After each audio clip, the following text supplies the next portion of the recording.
صباح الفل، صباح الياسمين، صباح كل شيء جميل. صباحكم انتوا يا احلى بنويت، عاملين ايه؟ يا رب تكونوا بخير وتكونوا في الخير عايشين. النهارده يا بنات فيديو جديد، فيديو مشتريات رمضان.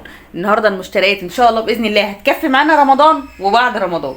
المشتريات ربنا كرمني بيها، انا كنت مرتبه حاجات كتير بس ربنا هو اللي كرمني بيها من وسع من عند ربنا، كرمه كتير. بس احنا المفروض نبقى واثقين في ربنا ثقه كتير.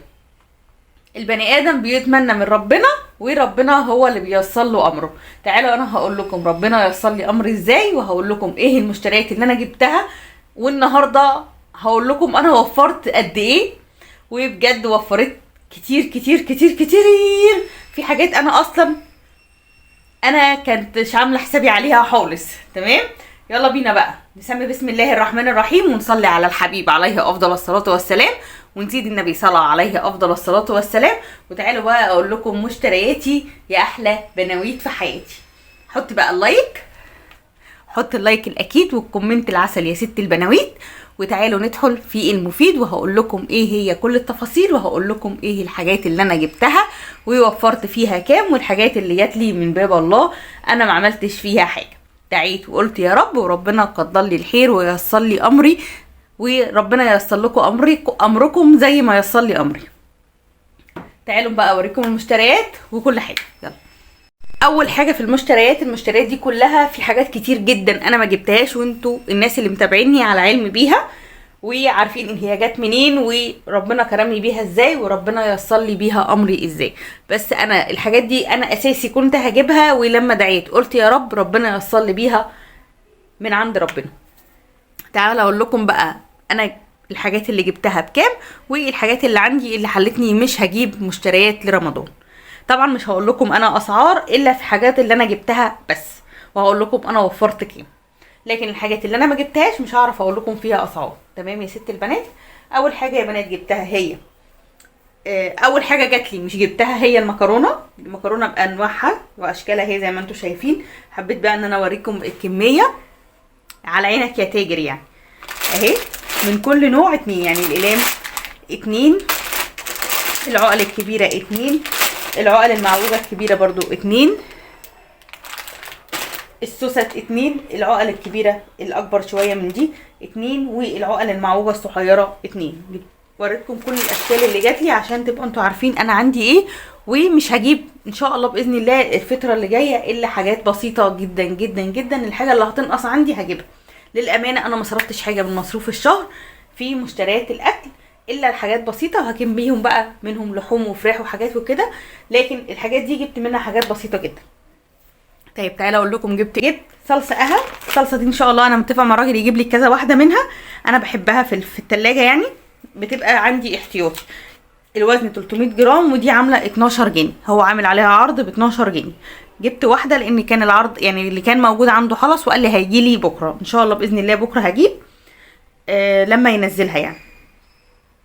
طبعا بصي من انواع الصلصات اللي حلوه جدا بالنسبه لي وانا بفضلها، عامله 12 جنيه وفي ناس بتبيعها ب 15 جنيه.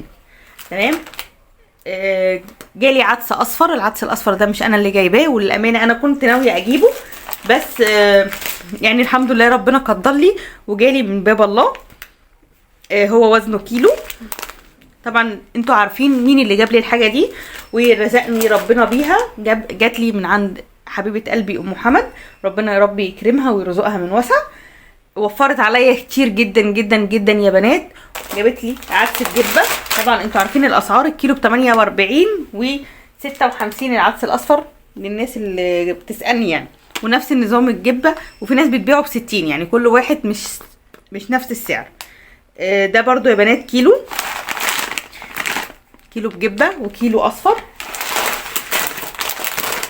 جابت لي هي الزبيب، انا ما جبت الزبيب للامانه عشان رمضان ان شاء الله، وهي برضو كانت بعتالي جوز هند رمضان اللي فات، لا اللي قبليه تقريبا، وهو موجود عندي وشايلاه يعني. هحط بقى الحاجات بتاعتي عليه وهوريكم برضو حبه حشوات للكنافه ان شاء الله باذن الله في الفيديوهات الجايه تحفه. المهم تعالوا نحط الحاجات دلوقتي وبعد كده ندخل في المهم. اللهم صل على النبي. ده ربع السوداني يا بنات. الربع السوداني ده عامل 24 جنيه ونص، هو الكيلو عامل 98 جنيه. ده من فتح الله محمص نص تحميصه. محمص. تمام. جبت حروب، الحروب فتح الله ب54 جنيه، انا جايبه دول ب15 جنيه وما كترتش فيهم لان ابو ياسين بس هو اللي بيشرب العصاير دي، احنا بنميل اكتر للعصاير المانجا والكلام ده، ولا الحمد لله عندي الفريزر فيه حاجات ياما، فانا جبت الحاجات اللي ابو ياسين بيحبها يعني، فما جبتش كميه كتير لان هو بس الوحيد اللي بيشربها. انا بحب الصوبيا وان شاء الله باذن الله هنعملها مع بعض، وياسين ويوسف نفس النظام. الحروب زي ما قلت لكم دول ب15 جنيه. العناب ده ب138 برضو من فتح الله، ده عناب بلدي يا بنات، حلو جدا على فكره، عناب اسواني بلدي، ده احلى حاجه يعني. انا جبت ده وجبت ده، جبت اللي هو الفلبيني وجبت الهندي تقريبا في انواع كده، وجبت البلدي هو اكتر حاجه عجبتني، وهو عامل 138 جنيه الكيلو، وانا جايبه دول ب 38 جنيه بس. تمام. انا عندي الحمد لله بهارات، بس انا حبيت جبت الحاجات اللي ناقصاني بس. ده بصل بودره، بصل مجفف بودره، ودي بابريكا.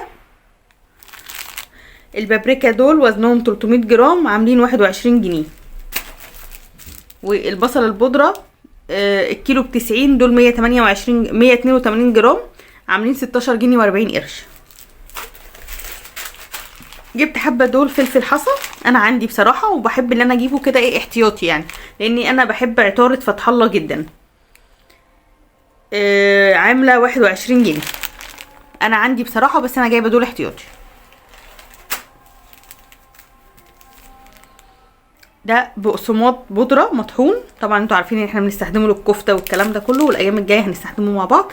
عامل 10 جنيه 25 قرش، دول بالظبط 270 جرام يا بنات اهو. ده نشا، وطبعا في رمضان بنحب النشا جدا لان احنا بنعمل مهلبيه عشان خاطر الكنافه والكلام ده كله. دول عاملين 9 جنيه 2 ربع كيلو. الله اكبر الله اعظم. هنعمل بس الاذان يا بنات ونرجع لكم مع بعض تاني. تمام يا بنات. جبت ايه تاني؟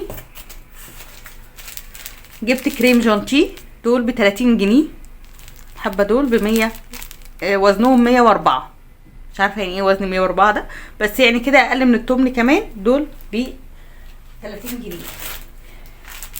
جبت الكاكاو دول يا بنات ب 19 جنيه، هي عامله 280، دول وزنهم 70 جرام.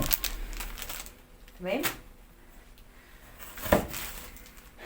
جبت كمان بقسو فيجيتار، الفيجيتار ده طبعا عشان البانيه والكلام ده كله، عامل 276 الكيلو، الوزن اسفه، الكيلو عامل 44، هو وزنهم دول 276، دول عاملين 12 جنيه وربع. تمام. تمام يا بنات. طيب جبت ايه تاني؟ او مش انا اللي جبت بقى، ربنا رزقني بايه تاني هقول لكم. اول حاجه جاتلي ده دقيق يا بنات، ده دقيق بسم الله ما شاء الله، ده عامل 10 كيلو دقيق. تمام. اول واحد ده يا بنات، ده سكر، ده 5 كيلو بسم الله ما شاء الله سكر، ان شاء الله باذن الله هيكفينا بقى رمضان وبعد رمضان ان شاء الله باذن الله. وده رز بسمتي، مش رز مصري، رز بسمتي، دول عاملين 5 كيلو برضه يا بنات.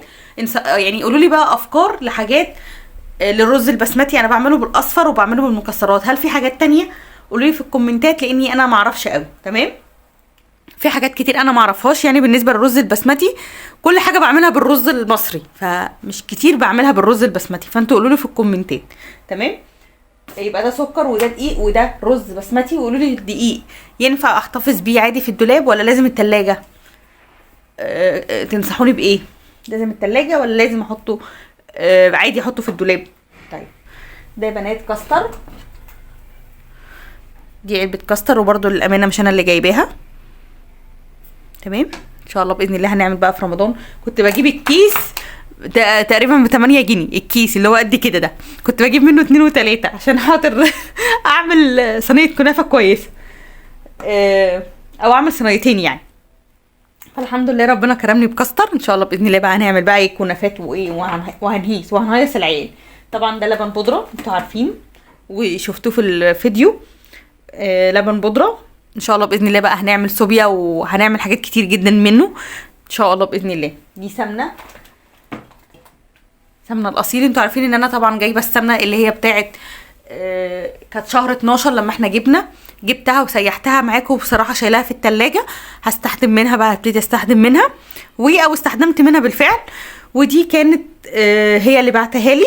طبعا الحمد لله ربنا كده كرمني، مش هجيب سمنه الا بقى ممكن يعني على بعد رمضان، بعد العيد ان شاء الله باذن الله، على حسب بقى ما هشوف هعمل كحكه او مش هعمل، لسه مش عارفه، على حسب ما ربنا ييسر لي الامر. جبت بقى هنا يا بنات، جبت هنا اللهم صل على النبي ازازه حل روز جاردن. انا بحب حل روز جاردن وهاينز، الاتنين بصراحه تحفه جدا في الاكل، لكن اللي هم العاديين مش حلوين. دي عامله كام؟ 13 جنيه تقريبا. بصوا مش متذكره السعر، بس هي تقريبا 18 او 13 مش فاكره. زيت صلايت جبتها برضو بحاجه و70 تقريبا. بص انا مش فاكره اسعار الزيت لان انا كنت بلقطهم واحده بواحده للامانه يعني، فمش جايباهم الايام دي، فانا مش فاكره اسعار الزيت. تمام. دي بتاعه التومين بتاعه الشهر ده متشاله معايا. دي آلية كانت عامله 65 تقريبا، 65 يا بنات. دي لتر كامل، فبرضو شايلاها. جبتها عشان خاطر اللهم صل على النبي، جبتها عشان خاطر انا ما عنديش زيت، وان شاء الله باذن الله هيجي لي 2 كمان بتوع اللي هم اسمهم ايه، بتوع التومين. هيبقى كده الحمد لله ان شاء الله باذن الله عندي زيت مكفيني الشهر كله ان شاء الله ويزيد، لان طبعا في قطايف وفي الحاجات اللي بتتقلى بالزيت، فهنبقى محتاجين زيت شويه زياده الشهر ده. يا بنات ده ملح تمام. ده كيلو ملح. طبعا ما اعرفش اسعار انا، لان انا يعني ما اعرفش، مش انا اللي جايباهم انتوا فاهمين. ده بلح، وانا من عشاق البلح ده، حلو جدا. سعودي. سعودي. هو مكتوب عليه صنع في انتاج المملكه العربيه السعوديه. حلو جدا جدا جدا. جابتهولي قبل كده بس مش نفس الحجم ده، كانت جايبه لي الكبير، وللامانه ما كنتش عارفه بقى هو قطري ولا سعودي، بس هو كان حلو. انا بحب البلح ده جدا جدا جدا. طبعا انا كده بقى مش هجيب بلح ناشف الا لما يهفنا الحرام واحب اعمل بلح باللبن. غير كده لا، لان احنا بنحب ده اكتر، يعني انا بحب ده، بنطلعه كده وبناكله مع بعضه. كنت في الطبيعي كل رمضان بطلعه، يعني بجيب بلح من الطري ده واطلع النقه واحط جواه فستق بقى سوداني، على حسب ما يكون ربنا ميسر الامر. بس للامانه ده طري بزياده، فما ينفعش اشيل منه نقه والكلام ده كله، لان هو اصلا ساعات بيبقى مفهوش نقه. يعني في انواع منه هي كانت بعتها ما كانش فيها نقه، ده انا مش عارفه هو فيه نقه ولا مفهوش، بس مش هينفع يعني اطلع منه البذر واحط مكانه حاجه، لانه هو طري بزياده. تمام. لكن فكره البلح بالسوداني والكلام ده كله، لازم البلحيه اللي هي تبقى ماسكه يعني طريه بس ماسكه نفسها شويه. فهي كانت جايبه لي ده، عشان كده انا بقى مش هجيب ولا بلح ناشف ولا هجيب بلح طري. الحمد لله ربنا كرمني. وطبعا في حاجات كتير معايا هتطلع منها لاصحاب نصيبها، وفي ناس طالبه اصلا مني البلح ده. يعني انا لما جات لي المره اللي فاتت عطت لي ناس، وفي ناس لحد وقتنا عايزه تقول لي ما جالكيش بلح، قلت لهم هجيب لكم ان شاء الله باذن الله، هبعت لكم. فهي بسم الله ما شاء الله. بصوا الكرتونه اهي فيها صفين، يعني صف ده والصف اللي تحتيه يا بنات.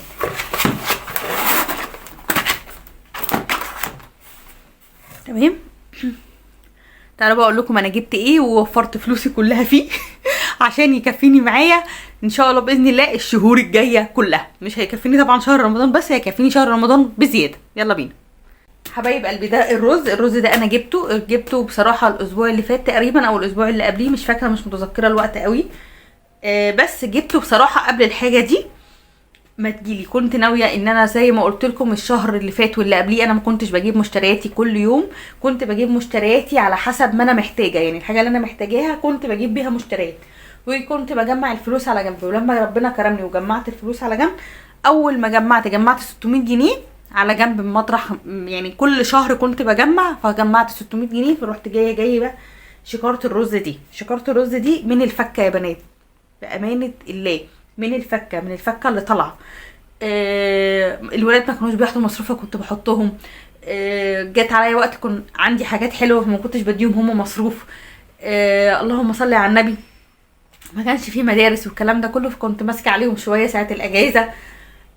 وايه تاني، وكنت طبعا بجيب مشترياتي زي ما انتوا شفتوا على حسب الاحتياج. يعني كل ما تكون معايا عايزه حاجه بنزل اجيبها، ما بجيبش مشتريات الشهر زي ما انتوا شفتوا ان انا ما بنزلش فيديوهات بقالي شويه مشتريات. فحبيت ان انا اجيبها تقعد معايا ان شاء الله باذن الله. قولي 5 شهور 6 شهور على حسب. انا في الطبيعي باخد من 4 ل 5 كيلو رز طول الشهر، فهي 25 هنقعد بقى نحسبها، يعني 4 شهور او 5 شهور على حسب ما ربنا ييسر الامر. دي عامله كام يا بنات؟ زي ما قلت لكم 610 بالظبط. 610 هي 600 وهي 10 جنيه للولد اللي طلعها لي، فهي كده وقفت عليا ب 610.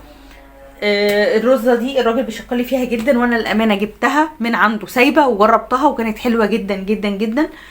اللهم صل على النبي. هو بيبيع شكاره الرز ب 600، كان بيبيع الكيلو وقتها ب 29 جنيه او 30 كمان. فقولوا لي كده يا بنات انا وفرت فيها ولا لا؟ احسبوا لي بقى وانتوا اكتبوا لي حسابها في الكومنتات، لاني انا اختكم بعافيه شويه. تمام. يلا بينا بقى نفضي الحاجه ونشوف الحاجه، وهنشوف هنطلع ايه وهنحط ايه والكلام ده كله. يلا بينا يا بنات.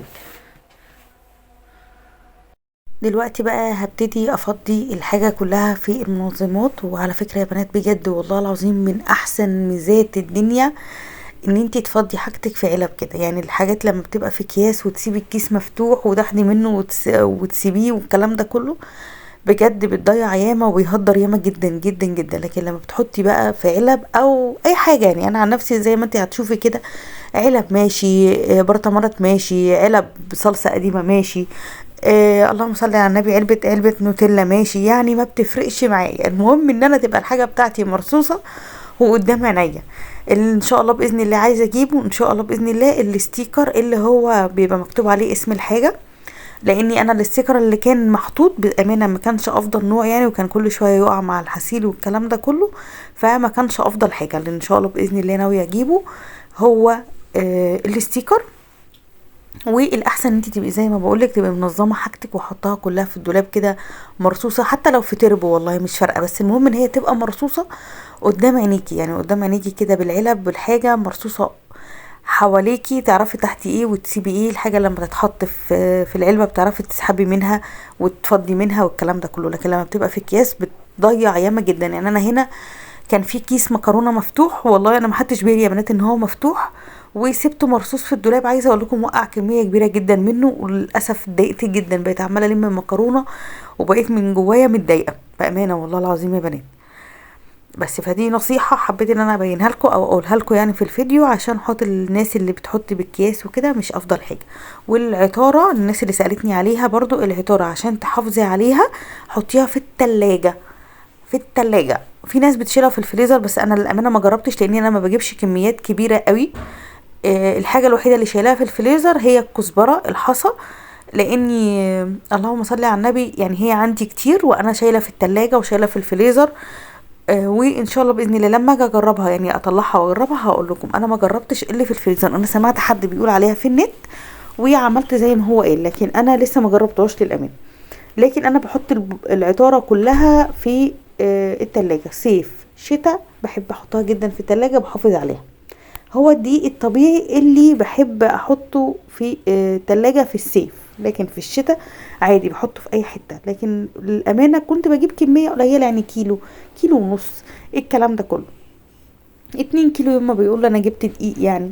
لكن بسم الله ما شاء الله لما بعتتهم لي هي 10 كيلو، ما يعني مش عارفة ايه اللي هيتم للامانه، مش عارفه بقى، خايفه يدوت، خايفه يبوظ، خايفه يحصل في الامور. لان انا من فتره كنت جايبه ايام العيد وكده جبت يعني، وجبت بالزياده وللاسف دوت، فانا مش عارفه. بس كنا في صيف الكلام ده من فتره طويله، وكنا في الشقه القديمه، فمش عارفه ايه النظام.